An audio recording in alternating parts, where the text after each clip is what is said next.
Kailangan sa pahinga, no? Buti, hindi po nag-uulan dito. Ay, nung last week sir, talagang tuloy-tuloy ang ulan dito naman. Parang 3 araw naman na umiinit na. Hindi, mula po ngayong linggo, wala naman. Ay, wala po. Tayo hindi punta namin. Kasi baka maputik eh. Madulas. Last week yun, talaga sobrang puti. Pag napunta kang Davao pre, punta kang Davao del Norte, punta mo naman yung Tinago Falls pre. Napunta ka doon. Taga doon ba mission mo? Eramat ko. Nagbakasyon kami doon. Ito lang, nung January lang. Taas din.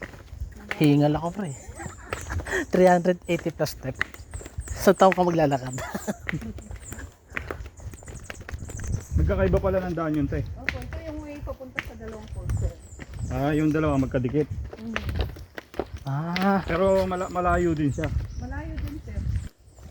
Mga 30 minutes po ang lakad, pero depende pa rin kasi ito po ay lahat. Halos lupa yan eh. May mga pa rin po dyan na maputik. Talagang ito ang pinaka main ano te, no? Main attraction tong Hinulugan.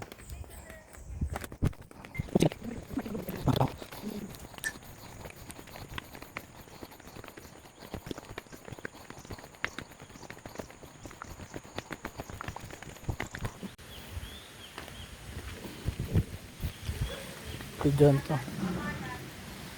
Sige te.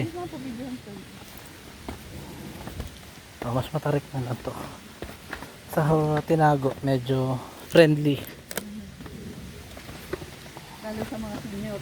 Ay, Kaya naku. naman ng senior sir. Kaya naman dun. Ay, dito naman sir, marami din senior na bumababa eh. Pinakaya naman nila. Hindi, matikas yung mama ko eh.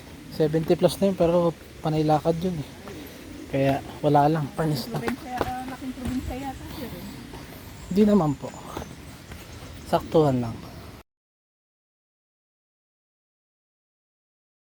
Iikutin lahat dito, higit 1,000 steps po. Yung tatlong falls natin.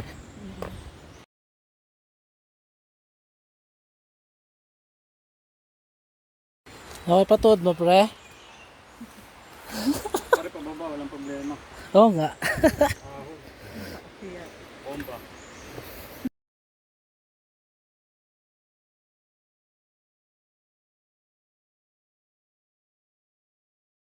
Hello. Diyan na yung falls. Pre, bukas na camera pre. Ano?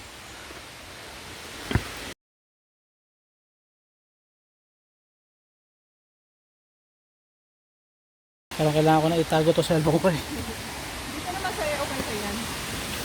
Pagdating dito sa malapit sa falls yan. Wow! Sarap.